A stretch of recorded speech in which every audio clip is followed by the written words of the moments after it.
U.S. ambassador to the United Nations just moments ago as the fate of the hostages held by Hamas is still in limbo. The Security Council is about to vote on an Arab-backed resolution calling for an immediate ceasefire in Gaza. The U.S. will veto that. They have vetoed that. That doesn't mean, though, that they don't have their own ideas, and the administration is proposing instead a rival resolution. I want to bring in Rich Goldberg. He's a senior advisor at the Foundation for Defense of Democracies, and it is very good to have you here.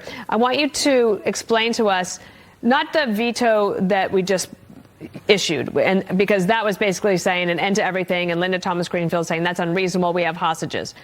But the United States did something very unusual last night and newsworthy. Explain to everybody what that was. Well, instead of simply saying that they were going to veto this resolution, and I commend them for vetoing it, it should be vetoed, they decided to put forward an alternative draft. And the alternative should have been, we demand an unconditional surrender from Hamas. We demand all the release of the hostages that remain. We want to put Hamas on terror sanctions list for the United Nations. That's not the resolution they put forward.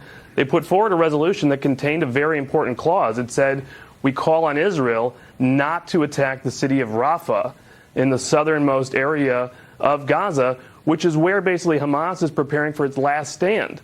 And if the IDF does not go into Rafah over U.S. demands, then Hamas survives to massacre another day. And, you know, the media didn't really pick up on this. I thought it was interesting. I read this morning that Al Jazeera was the one who scooped that the United States was going to do this. What kind of a message do you think this sends to Netanyahu and his war cabinet, who, even though there's tensions there, they are united in their mission?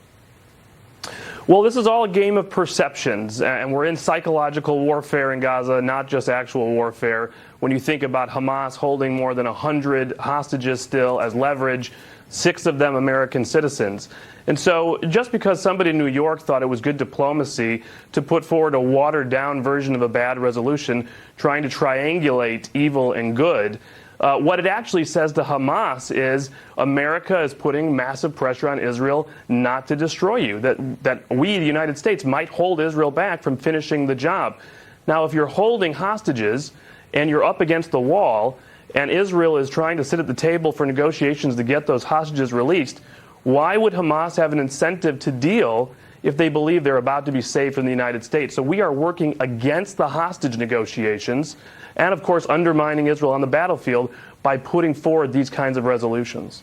It's interesting about what you mentioned on the hostages, because Ambassador Greenfield also said this just a few moments ago about hostages at the UN.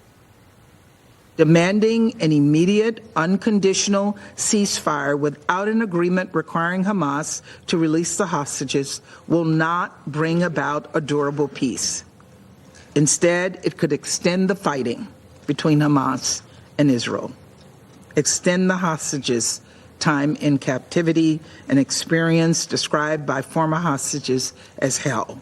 And Rich, there is intense focus on Rafah, and that is an area that the Israeli intelligence is basically saying to us here, Call for 3 here, that Rafah is the last bastion of Hamas control, and there remains battalions in Rafah which Israel must dismantle to achieve its goals in this war. And why do we know that? Well, because last week, Rich, we were talking about 2 hostages that were freed because the intelligence told them and led the IDF to rescue 2 of the Israeli hostages. Let's give you the last word. Well, we also saw the Israelis release a video that they found from CCTV in the tunnels that they've taken over that shows the operational leader of Hamas in Gaza, Yahya Sinwar, escaping out of Khan Yunis in the south there, likely going to Rafah, an extensive tunnel system there.